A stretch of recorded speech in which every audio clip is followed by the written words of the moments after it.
हमें आपने बात बताई साइकोलॉजिकली हमें किस तरह से हमें फेस करना चाहिए। एक आपने बताई न्यूट्रिशन डेफिशिएंसी जो हो जाती है, इसको कैसे ओवरकम किया जा सकता है, हमें ऐसी कौन सी ग़िज़ाएँ खानी चाहिए जिससे हम इसे ओवरकम कर सकें इसे? जी ठीक हो गया। न्यूट्रिशनल डेफिशिएंसी की जहाँ पे हम बात करें तो as a clinical psychologist, because I am not a nutritionist, तो मैं आपको सिर्फ इतना बता सकती हूँ कि इसमें कुछ मेडिसिन का भी मेडिकेशन भी होती है इसमें। जी बिल्कुल। तो वो मेडिकेशन के साथ साथ जो हमें भी मल्टीविटामिन्स आपको रिकमेंड किए गए हैं, आप वो मल्टीविटामिन्स लाजमी तौर पर लें। अक्सर लोग एक यहाँ पे गलती कर देते हैं, वो ये कहते हैं कि हम अपनी खुराक अच्छी कर लेंगे, जो मल्टीविटामिन हमें रिकमेंड किया गया है हम वो नहीं लेंगे। लोगों के अपने माइंडसेट होते हैं, कुछ लोग कहते हैं कि वो आर्टिफिशियल खुराक है तो हम उसका इंटेक नहीं करेंगे। होते हैं उनमें आपको पता है वो नींद की मेडिसिन भी बहुत ज़्यादा होती हैं। अच्छा, आफ्टर डिलीवरी अगर आपको कोई ऐसी मेडिसिन दी जा रही है जिसमें सेडेशन है, तो उसके भी कुछ रीजंस होते हैं कि आपको सेडेशन क्यों दी जा रही है। समटाइम्स ऐसा होता है कि आपको पेन इतनी ज़्यादा होती है, अगर आप सेडेशन में नहीं जाएंगे, यानी अगर आपको नींद नहीं आएगी तो आप तो उस पेन से रोते रह जाएंगे। तो डॉक्टर्स आपको जो भी मेडिकेशन दे रहे होते हैं बहुत सोच समझ के दे रहे होते हैं। हमारे पास सिर्फ इस केस के अंदर ही नहीं, हमारे पास बहुत से ऐसे केसेस आते हैं। हमारे पास समटाइम्स ऐसा होता है बाइपोलर के पेशेंट्स आ जाते हैं, हमारे पास स्किज़ोफ्रेनिया के पेशेंट्स आ जाते हैं। हम जब उन्हें मेडिसिन देते हैं तो वो सबसे पहले सेडेशन में चले जाते हैं। बिल्कुल, ये मैं बाइपोलर के बारे में थोड़ा सा मुझे गाइड कीजिएगा, क्योंकि मैंने बहुत सुना है ये बहुत कॉमन होती जा रही है ये बीमारी, और बहुत सी ख़वातीन जो है इसका वो सामना भी कर रही हैं। तो बेसिकली ये होती क्या है ये बीमारी? ठीक हो गया। बाइपोलर डिसऑर्डर जिसको हम कहते हैं, मेंटल डिसऑर्डर जी, वो तो आप कंप्लीट डायग्नोसिस के बाद कह सकते हैं कि किसी इंसान को बाइपोलर डिसऑर्डर है या नहीं है। समटाइम्स लोग क्या करते हैं, क्योंकि मूड शिफ्ट होता है ना बाइपोलर में, इसके सिम्पटम्स क्या होते हैं? जी मैं वही बताने लगी हूँ कि आपका जो मूड है उसके बेसिकली दो पोल्स बन जाते हैं। एक होता है डिप्रेसिव पोल। डिप्रेसिव पोल में ये होता है कि सिंपली आपको डिप्रेशन के सिम्टम्स शो होना स्टार्ट हो जाते हैं। और एक इसका होता है ऐसा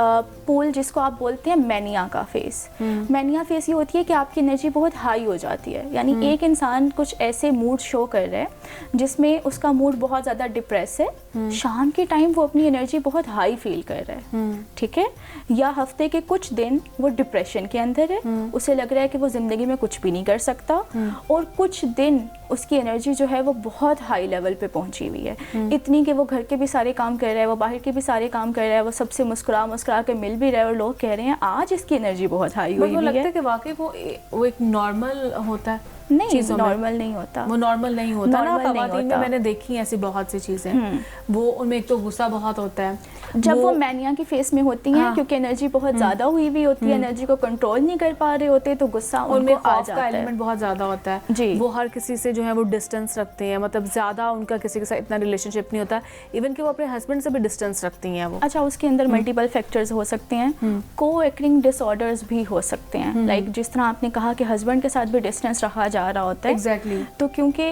दो आपके मूड जो है वो दो पोल में डिवाइड हो चुका हुआ है। एक पोल जो है वो आपका डिप्रेशन का पोल है, जिसमें आप इतना डिप्रेस हुई हुई हैं कि आप कोई एक्टिविटी परफॉर्म ही नहीं करना चाह रही दुनिया की, ठीक है। दूसरा जो उसका फेस है वो आपका मैनिया का फेस है, उसमें आपकी एनर्जी बहुत हाई है, उसमें आप शोहर के पास जा भी रही हैं, उससे बातें भी कर रही हैं, घूम फिर भी रही हैं। एग्रेशन बहुत पीक पे होता है ना, मैनिया की वजह से होता है। जब आपकी एनर्जी बहुत ज़्यादा हाई हो जाती है, आप या तो बहुत ज़्यादा खुश हो जाते हैं, ठीक है, इसमें मल्टीपल सिम्टम्स आते हैं। कुछ लोग ऐसे एक्ट्स परफॉर्म करते हैं जो रिस्की होते हैं, ठीक है, ड्राइविंग बहुत तेज़ करना स्टार्ट कर देंगे मैनिया के फेस में, या फिर ओवर स्पेंड कर देंगे।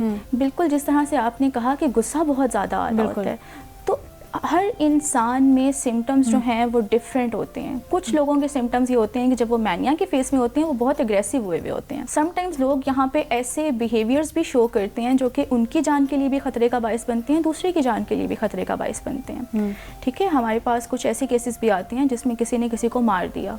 बाइपोलर का क्लाइंट था, मैनिया के फेस के अंदर था, जी।